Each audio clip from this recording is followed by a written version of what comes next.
Si Shanice. Wala pa si Shanice. Wala naman sinabi si Shanice whether she will be, she's not going to attend today, right?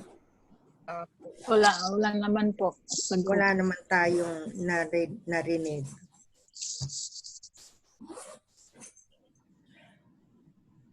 You can listen if you want.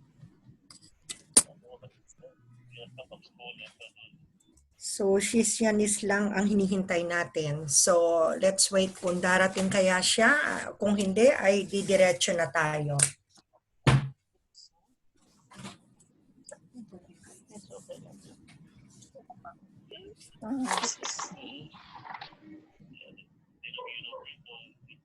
Lahat ba tayo nagtatrabaho pa? Wala po ako. Ako po, hindi na. So, Happy Father's Day po.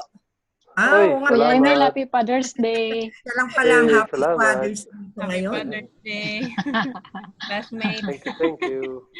Classmate. Kita nyo, hindi ba ang saya para kayong magkakapatid? Kung wala lang tayong COVID, di sana meron tayong parang team building, lalabas tayo sa Corniche. Kaya nga. Oo nga, no? Magba-barbecue pa tayo dun.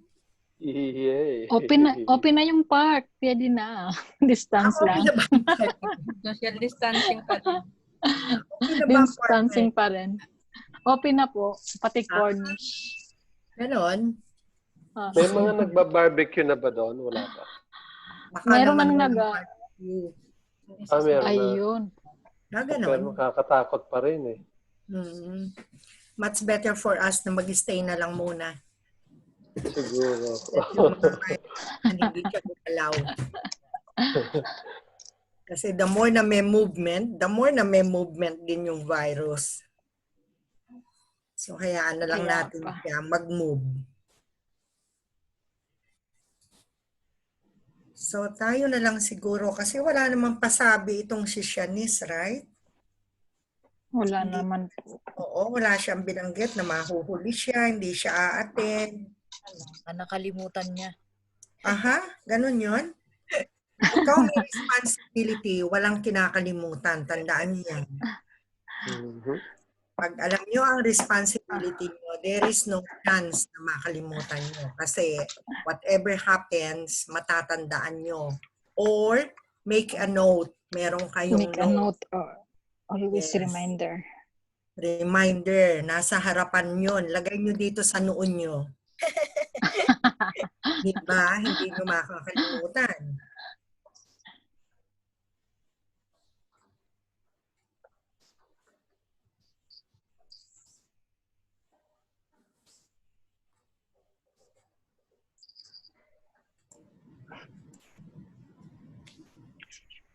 So siguro wala siyang advice sa atin or anything na na excuse or something.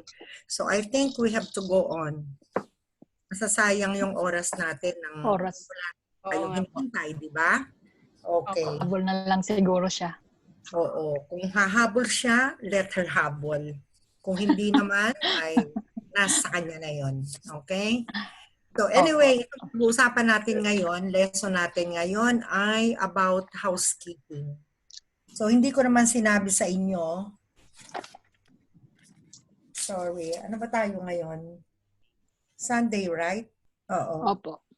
So, hindi ko naman sinabi sa inyo na housekeeping is yung talagang role na responsibility or the core responsibility ng CNA, ng nursing aid.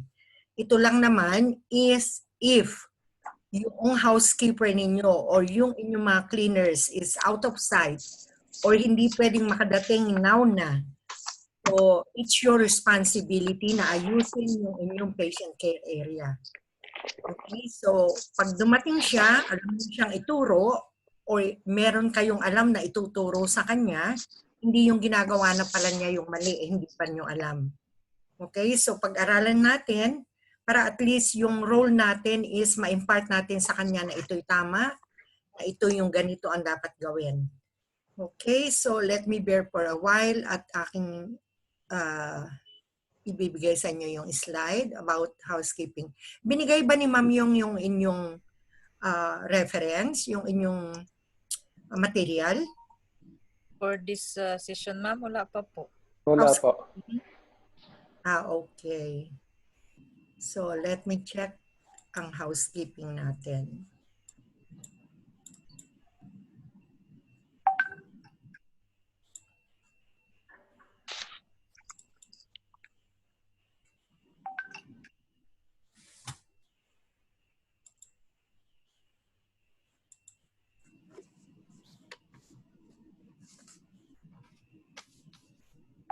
Sabi ni Ma'am yung last time daw na share niya sa inyo. Tama ba?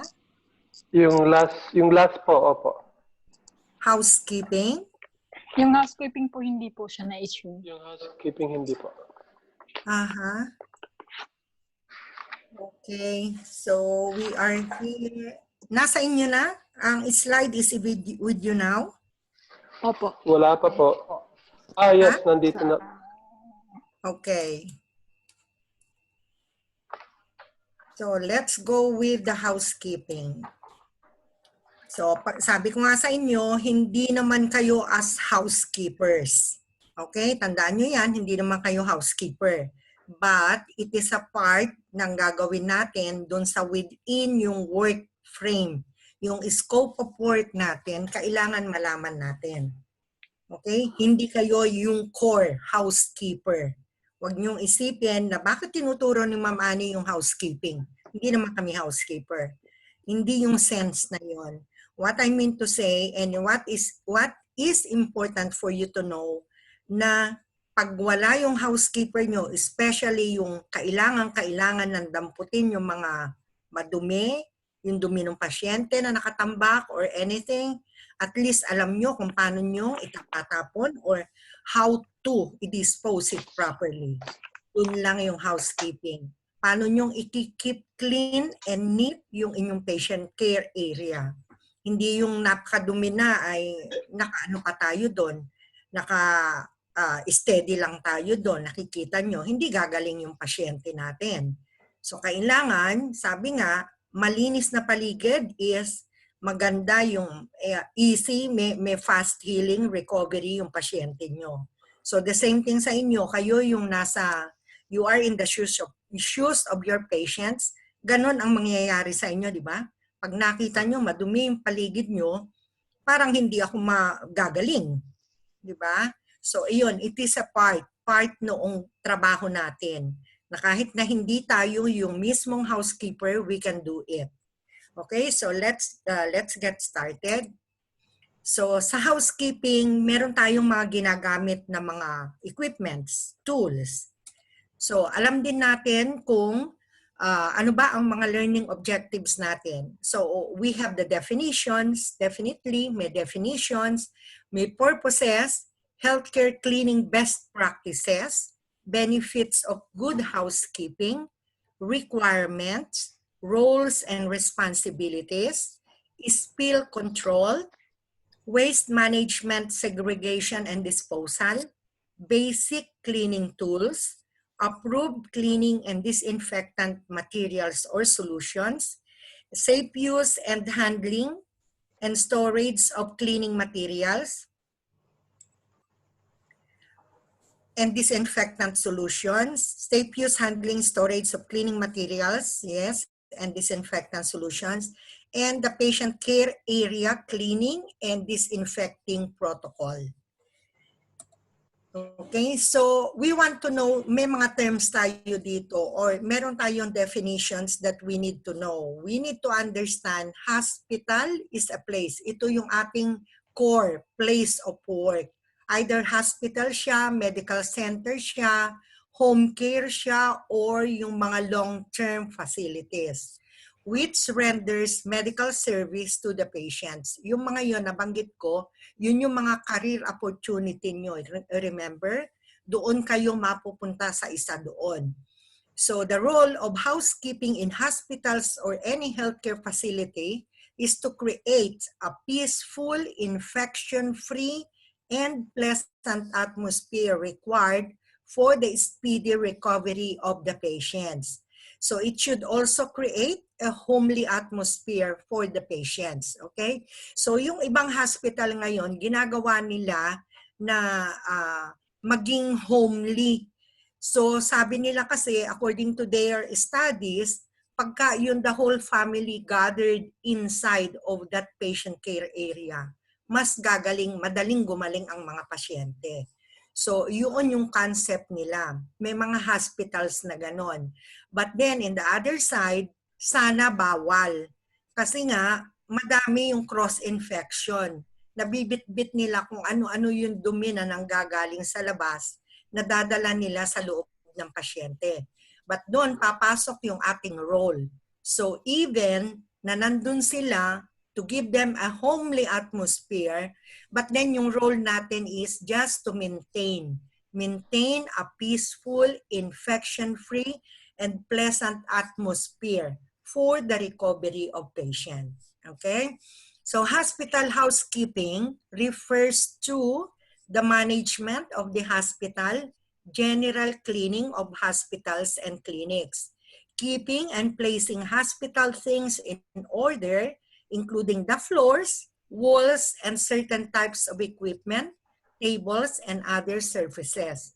The purpose of general housekeeping is to, number one, reduce the number of microorganisms that may come in contact with patients, visitors, staff, and the community, and provide a clean and pleasant atmosphere for patients and staff. So yun talaga, yung main reason bakit kailangan natin ng housekeeping. Generally, para dun sa speedy recovery ng pasyente. Infection-free. Hindi siya dapat na nandun na nga sa ospital, madadagdagan pa yung tinatawag natin ng mga hospital-acquired infection. So iniiwasan natin lahat yon to make it clean and tidy. So now, ang purposes natin is number one, as I said, to maintain clean, healthful, and pleasant surroundings for patients, visitors, and healthcare providers. So to reduce risk of infection and reduce the number of microorganisms that may come in contact with patients, visitors, staff, and community. Number three is to provide guidelines for cleaning patient clinical care areas and to maintain an effective infection control and safe environment. The last is to understand the safe use and handling storage of disinfectant chemicals, cleaning solutions, safety data sheet. So i-mention din natin, pag-aralan natin konti about safety data sheet para meron kayong information what it is all about.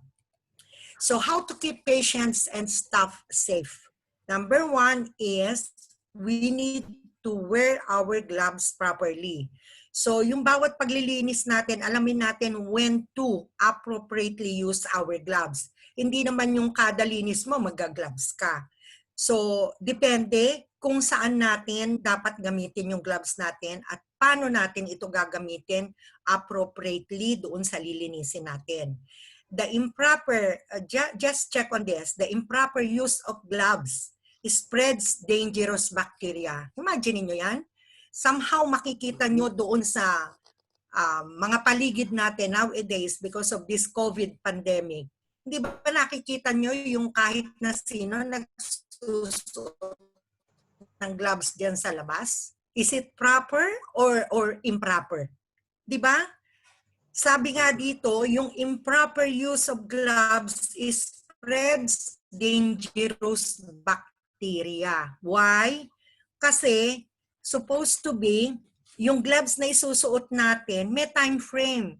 Pagkatapos nating isuot for one patient, ipapalit natin to make it yung infection-free.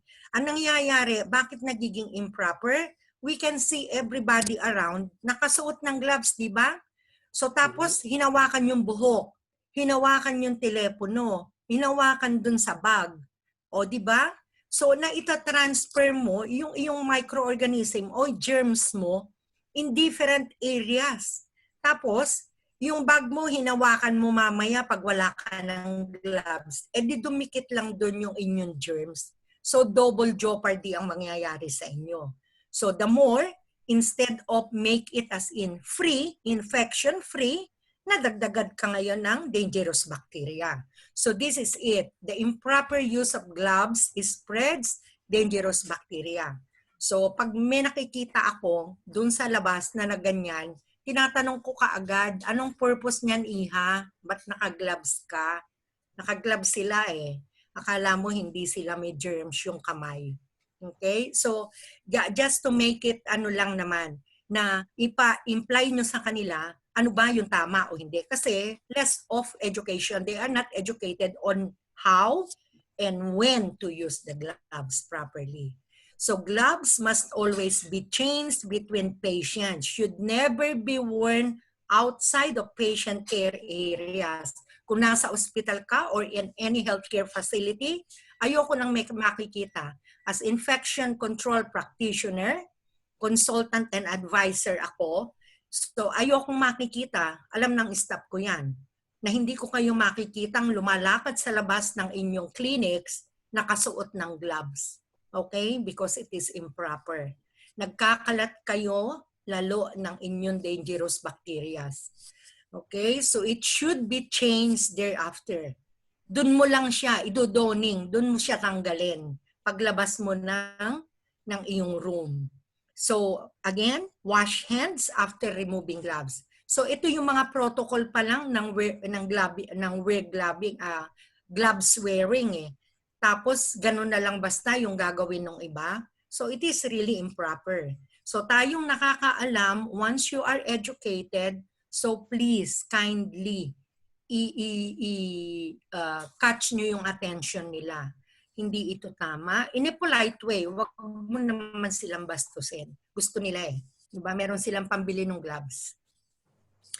So, anyway, number 2 is focus on high-touch areas. Anong pinag-uusapan natin when it comes to the high-touch areas? Isipin nyo na lang, just imagine nandun kayo sa isang loob ng clinic or in a patient care room. May pasyente ka. Ano yung mga focusing natin na high-touch areas? As in every patient care areas, it should focus on the most touch surfaces. So ano yung mga most touch nating surfaces when it comes to the patient care area? Beds, yung patient beds, bed rails, doorknobs, phones, and remote controls in patients' rooms. Since more people have touched these areas, there is a greater likelihood of dangerous bacteria. So another thing na naman ito, important thing is focus on the high-touch areas. Yung mga gagamiting area, most commonly touched areas. Okay, so alam nyo, so ngayon, we are providing the Kabi wipes, yung antibacterial na wipes, yung mga toilet, anong tawag dito? Toilets, anong tawag doon? Yung mga wipes nating bacterial, antibacterial wipes. So this one, most often, it is available ito sa patient care areas. Hindi mo na kailangan pa yung alcohol na ilalagay doon sa iyong damp cloth o doon sa piece of rug na ipupunas mo. So meron ng ganito ngayong available, kaya lang medyo mahal. But the medical center or the facility is maintaining the infection-free na environment, so merong mga ganito for the high-touch areas. Number 3, work from clean to dirty areas. Bakit sinabi nating work from clean to dirty areas? Kasi in healthcare cleaning, it should progress from the rooms of the healthiest patients to the restroom. Mag-uumpisa tayo dun sa malinis, papunta dun sa marumi. Wag nating the biggest mistake nga dito, in modern cleaning, they start from the dirtiest. Akala nila dun muna unahin ko yung mga toilets, unahin ko yung mga waste room area, tapos mamaya pupunta ako dun sa patient care areas. Hindi ba mali yun? Dinala mo lahat yung pinanlinis mo dun sa maruming area, dinala mo dun sa cleanest part. So it is a biggest mistake yon in a modern cleaning. So there are so many chances to spread disease causing soils from a bathroom or kitchen when mops and rugs are part of the cleaning system. So ang ginagamit natin as international standard, we have sets of color-coded maps. So yung maps natin na gagamitin natin for the toilet, let's say yung mga infected areas, kulay red. Okay, so the housekeeper knows exactly. So when you see a housekeeper, pinalinis nyo halimbawa yung patient care area nyo, dala-dala niya yung kulay pula na map, yung color-coded map na kulay red. So you have the idea, you have the knowledge na please, huwag mong gamitin yan. That is for the infected area or the dirty area. Okay, so at least you know na yung ginagamit ng housekeeper mo mali pala. So this is a point na nag-aaral tayo. So limit air pollution. Since there are so many biological hazards in healthcare facilities, pag sinabi natin biological, yung infectious germ, so they must be contained in the trash bags and receptacles where they have been deposited. Yung kailangan, alam natin, yung proper disposal. Kung yellow, kung mga patient care, in contact with the patient care, put them together or dispose them together in a medical waste. So to keep bacteria out of the airstream, kasi hindi natin alam, airborne pala yun. So sabi ngayon, nung pandemic, yung ating COVID ay airborne na rin. So yung any droplets nun or anything ay infectious. So it is recommended that the healthcare workers roll soiled bed clothes away from their bodies before placing them in the dirty linen bins. So, napag-aralan natin from the bed making, di ba? Na kailangan i-roll natin yon, yung soiled, para hindi mo iwagwag. So, directly immediately keep them in the trash or dirty linen bags. Trash bags should be tied without releasing the excess air in the bag. We don't know kasi yung pagka na-release yung air doon sa bag, yung itatapon doon sa storage room, sa waste disposal storage room, may leakage. So one of the biggest mistake doon sa mga housekeeper natin, kung minsan hinakakalimutan nilang itay. So it is a rule na pagka yung mga kinuha sa inyo na dadalhin sa waste storage room, dapat naka-sealed yun, yung naka-tied tightly. Okay, para hindi siya mag-release ng air so that we limit our air pollution. Number 5 is avoid cross-contamination. Probably the biggest challenge for healthcare worker is removing and disposing of contaminants right where they are in the healthcare facility. So ano na naman yung challenge na sinasabi dito? We as the healthcare worker or you as going to work in a healthcare facility, kailangan you should know yung removing, when is the time to remove and dispose yung ating mga infected materials, kung saan natin sila properly dadalhin. Kagaya nung sinabi ko sa inyo, I mentioned about the mops and rags are almost guaranteed to bring bacteria to other parts of the facility if it is being used in improper way. Using a revolutionary technique of spraying, vacuuming, and disposing of contaminants, your cleaning workers can be certain that bacteria doesn't leave the room. Yung maayos na mga housekeeping agency or those housekeepers na ating kasama dun sa ating healthcare facility, talagang they must be knowledgeable. Ano at paano maglilinis. Ano ang dapat gamitin, how to, at kung paano nila ito i-dispose yung mga materials na yon. Dispose of contaminated materials safely. Knowing how and where to dispose of soiled surfaces and solutions should be considered as important in the cleaning system. So as I mentioned, yung mga housekeepers natin or tayo na alam natin, ituro natin yung mga housekeepers how to, the proper way of disposing yung ating soiled materials.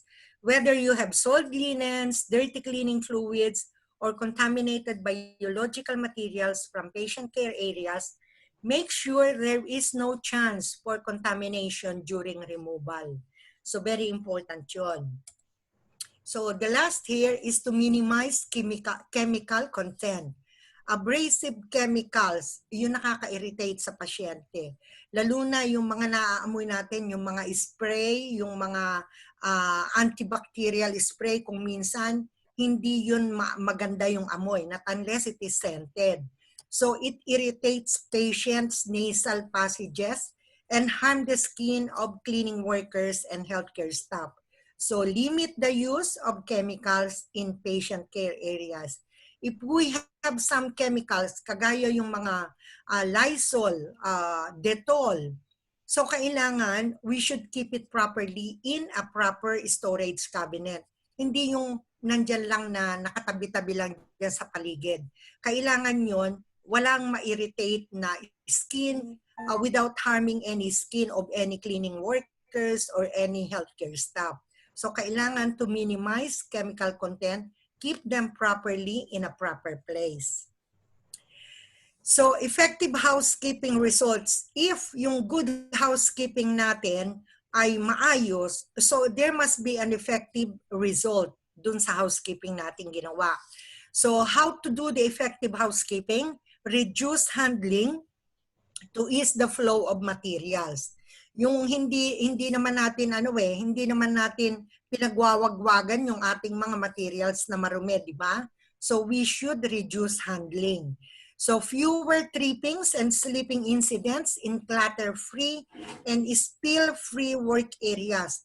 Nakita ba natin kasi yung effective housekeeping, yung within your patient care area, you must check yung mga electrical wires, yung cables dyan, you must see whether it is naka-tracking na tinatawag, malinis na pagkakaayos, yung very neat yung pagkakaayos, walang mga clusters na makakatanggal sa mga paa ninyo pag naglalakad kayo.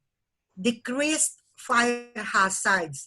So may possibility kasi na pagka maraming mga kalat dyan, konting friction lang, nagkakaroon tayo ng fire hazards. So we have to decrease it. Yun yung one of the effective housekeeping result. Lower worker exposures to hazardous products. Yung mga dust natin, vapors natin dyan, napakalat-kalat lang dun sa mga surfaces na hindi natin natatouch, yun ay nagkukos din ng exposure to hazardous products.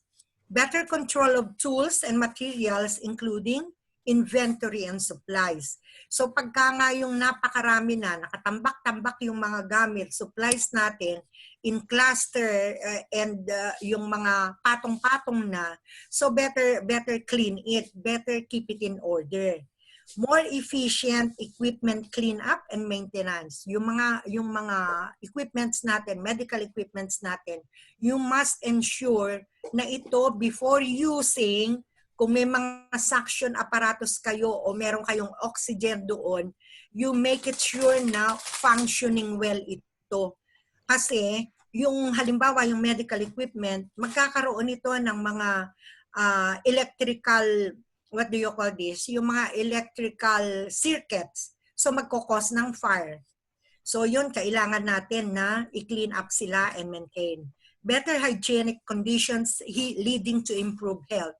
Siyempre, pagka malinis yung paligid mo, speedy recovery for the patients. More effective use of the space. So once you clean up the area, the more space you will have and the more infection-free environment you will have. Reduce property damage by improving preventive maintenance. So yung hindi na kayo, yung mga equipments ninyo na functioning well, so marireduce yung mga maintenance nun. Kasi nami-maintain natin by keeping it always clean, keeping it always functioning well, yun. So nagre-reduce tayo ng property damage. Less janitorial work. If we maintain yung cleanliness, the neat, orderly doon sa ating patient care, so less janitorial work, di ba? Walang paulit-ulit na gagawing maglilinis. Improve moral. So for yourself and for yung pasyente ninyo, those patients you are taking care of, ay nagkakaroon sila ng improved moral because nakikita nila na malinis yung paligid nila. improve productivity. Yung tools and materials will be easy to find. You know exactly where you can find your things pag malinis. Hindi ba? Kahit nasa bahay natin, pagka yung gamit natin ay in order, you are in nami-maintain nyo yung cleanliness nun, alam nyo kaagad isipin kung saan nyo kukunin yon, di ba? So because you have done it doon sa proper way of storing. Dito naman tayo sa what are the housekeeping requirements. Number 1, must to receive training in occupational health and safety issues. So doon sa papasukan natin ng mga healthcare facilities, number 1 na requirement dito is you must undergo a training in occupational health and safety issues. So kasi nga, yung mga pinag-usapan natin for effective housekeeping, it is one of the role nung OSHAD leader doon sa ating pupuntahan na healthcare facility, na bigyan tayo to educate us and to train us regarding doon sa mga hazards, kung paano yung fire, how to take care of our chemicals, lahat yun included doon. So they require us, once we get into their facility, to be trained and to receive education or training regarding the occupational health and safety. So it is for the safety of individual and yung work nating condition. Must have appropriate vaccinations. All healthcare providers, licensed and non-licensed, as long as you are together with the healthcare facility team, meron tayong vaccination and it must be updated. So, i-check muna yung ating how to do it is you are nagpa-medical na kayo, di ba? So, parang ganun do sa medical screening. So, kumukuha tayo or yung infection control nurse, which is her responsibility to check yung ating mga screening test, yung hepatitis profile natin. And since kung ito ay nasa normal, so okay lang na hindi kayo bibigyan ng immunization or vaccination.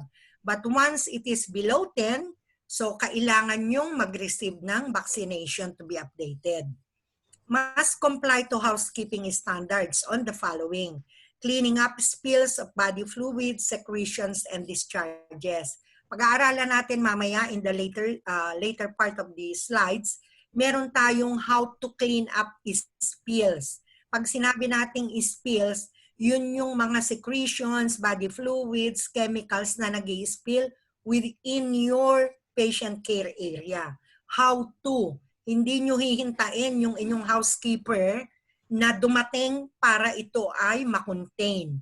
So kaya natin pag-aaralan, while waiting for the housekeepers to come, at least na-contain nyo na. Hindi na ito mag-create pa na or mag-spread pa ng infection. The use of approved materials and solutions for cleaning and disinfection. Sa healthcare facility, meron tayong sinusunod na mga approved list ng mga chemicals na ginagamit natin. Hindi basta tayo gumagamit ng chemicals. Housekeepers are trained kung ano ang approved by the health authority or the Department of Health to be used in a healthcare facility. So pag-aaralan natin yan mamaya. So tools and equipment in cleaning. So all these tools, sabi ko nga sa inyo, nag-start tayo do sa mga color-coded maps. At saka yung mga dusting materials, yung mga basahan nila. So may color coding din yon. Pag red din yung gagamitin do sa toilet. May color coding tayo. Waste management and disposal. We must know where and when to dispose properly yung ating mga medical waste, yung ating sharps. Must practice infection control. This is one of the most important. We have to observe yung standard precautions. We have to manage na sumusunod tayo in the implemented standard of infection control and prevention. Last is must follow given roles and responsibilities. So in every area of work, meron tayong mga roles and responsibilities given by the HR or given by yung ating mga immediate na nurses or yung immediate natin na mga supervisors. So we must follow them. We have to comply.